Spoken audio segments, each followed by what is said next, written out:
গেছে। ভালো fielding effort, বিপদ হতে পারে, ডাইরেক্ট হিট হয়েছে। ওয়াও, বুলসআই!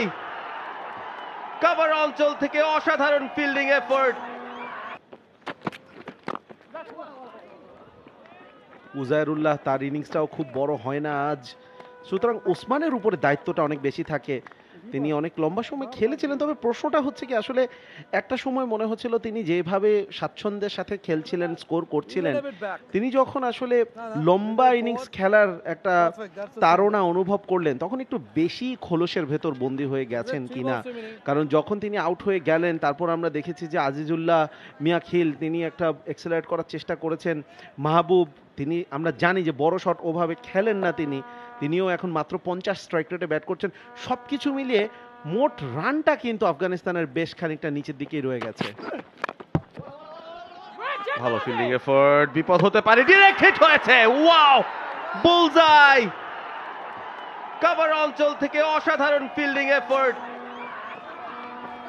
ফিল্ডিংটা বাংলাদেশের আজকে দুর্দান্ত হয়েছে এবং সেটার আরো একটা প্রমাণ আমরা পেয়ে গেলাম। What a throw from the covers! একাই দৌড়ে যেতে চেয়েছিলেন, তবে বিশ্বাস করতে পারেননি বলটা, ডিরেক্ট হিট হয়েই গেল। দেবাশিস ছিলেন সে যাত্রা, রানটা ছিল না। তিনি তার অধিনায়কের উপর অনেক বেশি রুষ্টতা দেখিয়েছেন, তবে রানটা আসলেই ছিল না। 11 বল থেকে 13 রান করে ফিরে যাচ্ছেন আফগানিস্তান, আবারও খানিকটা বিপাকে, 172 6 উইকেটে।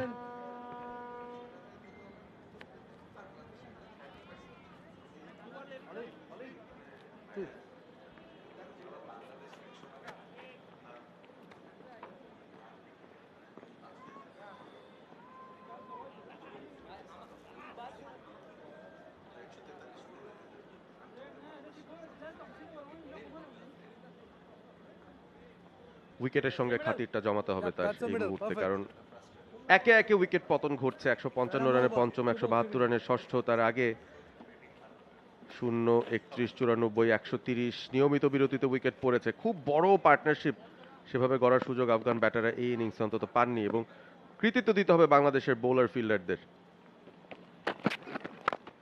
দুটো রান আউট তারা কমপ্লিট করতে পেরেছে। নতুন ব্যাটার এসেই অবশ্য রানের খাতা খুললেন। এবং মাত্র যে আলোচনাটা করছিলাম যে আসলে স্কোর বোর্ডের উপর একটু বেশি প্রেশার পড়ে গেছে কিনা, একটু বেশি স্লো হয়ে গিয়েছিল আজকে রান রেটটা, এবং সেই জায়গা থেকে দেখুন আপনি নাজিফুল্লাহ, তিনিও কিন্তু আসলে সিঙ্গেলটা নিতে চাচ্ছিলেন, যেখানে আসলে সিঙ্গেলটা ছিল না। মাহবুব খান, তিনি 50 স্ট্রাইক রেটে ব্যাট করছেন, যেটা অবশ্যই তাকে বাড়াতে হবে। এখন উইকেটে তিনি সেট ব্যাটার। এই ওভারে রাজিনের চিন্তা ভাবনাটা বেশ ভালো লেগেছে। তিনি ইয়র্কারে যাওয়ার চেষ্টা করেছেন, ফুল রাখার চেষ্টা করেছেন, স্টাম্পের মধ্যেই বলটা রেখেছেন, এবং সে কারণে ব্যাটারদের কাজটা যতটা পারা যায় কঠিন করা, সেটাই কিন্তু করে যাচ্ছেন তিনি। ওভারের সমাপ্তি হয়ে গেছে, 3টা রান এবং একটা উইকেট বাংলাদেশের জন্য। 45 ওভার শেষে 174 6 উইকেটে।